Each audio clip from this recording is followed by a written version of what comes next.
নির্বাচন যদি জামাত আসে তাও আমার রান্না বান্নাই করতে হইবে, আবার যদি বিএমপি আসে তাইলেও আমার রান্না বান্নাই করতে হইবে। ঠিক বলেছো। আবার ধরেন এনসিপি এলো এই রান্না বান্নাই করতে হইবে। পুরো আল্লাহ নিচে জমিন, কথা সত্য। এখন ভাবতাছি ভোটটা কার। এটা একটা সুন্দর প্রশ্ন আপনার আসলে। এখন যেই দল আমার রান্না বান্না করে দিয়ে যেতে পারবো, এখন ভাবতাছি কি ভোটটা তারই দিব। নিঃসন্দেহে তুই ঠিক কথা বলেছিস।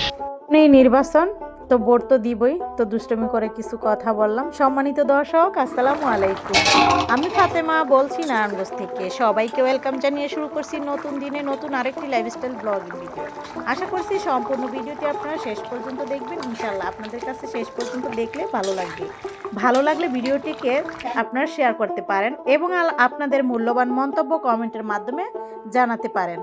তো আমি আজকে সকালে রুটি খাবো না, কিন্তু রুটি গোলাইতেছি। রুটি বানিয়ে ফ্রোজেন করে রেখে দিব আর আলুর দম খাবো। দুটো তো আর একলাগে খাওয়া যাবে না, শুধু আলুর দম খাবো, খেলেই কিন্তু পেট ভরে যাবে।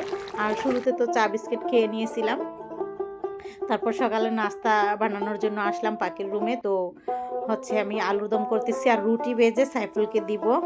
সাইফুল আবার ঘুম থেকে উঠবেই দেরি করে, তো ততক্ষণে আমার দুপুরকার রান্নাও প্রায় হয়ে যাবে। তো এই যে এরকম হালকা সেকে তারপর রেখে দিতে হয় ফ্রিজে, তাহলে আর নষ্ট হয় না। আমি না ছেঁকেও রেখে দিই। তো আমার মেয়ে রুটিগুলোকে ছেঁকে নিয়েছে। আপনাদের ভাইয়া বাজার নিয়ে আসলো, সেই বাজারগুলো আমি এখন গুছিয়ে গেছে নিব।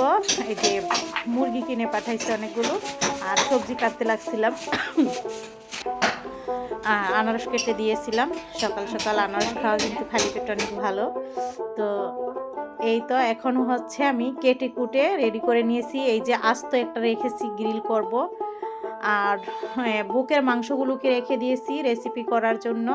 আর এই পাশে আরও কিছু মোরগ আর কি কাটছি ছোট ছোট পিস করে মাংস রান্নার জন্য, ফ্রিজে রেখে দিব। সাইফুলকে একটু করে রান্না করে দিতে হবে। আর এই তো ওর জন্য রুটি দিয়ে খাওয়ার জন্য অল্প একটু মাংস রান্না করতেছি।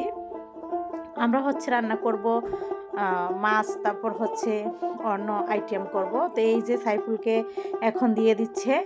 একটু ঝোল রাখছি যেন রুটি দিয়ে খেতে ভালো হয়, এই জন্য আর কি। রুটি এতটা ঝোল রাখি না, রুটিতে খাবে এই জন্যই ঝোল রাখছি। তো ওকে তো আমাদের দুপুরকার খাওয়ার আয়োজন হয়েছে, আর ও সকালের নাস্তা ওই সময় খাইতেছে। তো যাই হোক, এখানে ইলিশ মাছ রান্না করতেছি আর দুন্দুল ভাজি। এই দিনে দুন্দুলের সিজন না, তাও কিন্তু দুন্দুল পাওয়া যায়। তো এই তো ডিম দিয়ে দুন্দুল ভাজি আর ইলিশ মাছ রান্না, অল্প করে ছেলের জন্য মাংসও রান্না করলাম। তো আজকে আর বেশি কিছু রান্না করব না। তবে ইলিশ মাছটা ছোট, তবে অনেক গ্রান ছিল, তো অনেক ভালো হয়েছিল। ক্যাপসিকাম আর নতুন আলু দিয়ে রান্না করেছিলাম। তো জানি না ক্যাপসিকাম দিছি এই জন্য তরকারিটা তো মজা হয়েছে নাকি। তবে এই যে এখন ভাতটা বসিয়ে দিচ্ছি। আর আমার ওই যে পেজের জন্য আমি ভিডিও বানাইছি, সেই কথাবার্তাগুলি এখানে দিয়ে দিয়েছি। কারণ ভিডিও ওই সময় আমি এই শ্যুটটাও নেই, আবার আমার রান্নার ভিডিও বানাই, তো কি করব। তো এই জন্য আর কি এই ভিডিওটাই দিয়ে দিলাম। যেহেতু রান্না করতেছিলাম আর ওই সময় এই ভিডিও বানাইতেছিলাম, তো সেই অংশটাই শেয়ার করি আমি সব সময় দিয়ে দিলাম। তারপর এই যে টেবিলটা একটু গুছিয়ে নিলাম, মুছে দিলাম। দেখলাম যে আমুস আছে, অন্য সময় আমি রান্নার আগেই ক্লিন করে নিই, তবে খেলা ছিল না। আসলে ভিডিও বানানো, রান্না বান্না কোটাকাটি যে করছি আজকে, ওই যে মোরগ টোরগ কাটতে দেরি হয়ে গেছে। তো যাই হোক রাখলাম। এমনি তো ক্লিনই ছিল সকালে নাস্তা খাওয়ার পর।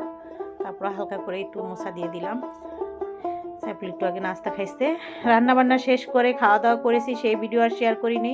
কাপড় কাটিং করেছিলাম, পায়জামা সেলাই করেছিলাম। তো এটা কিন্তু আমার ওই চ্যানেলে আপলোড দিয়েছি। তো ভিডিওটি ভালো লাগলে লাইক দিয়ে দিবেন। আল্লাহ হাফেজ।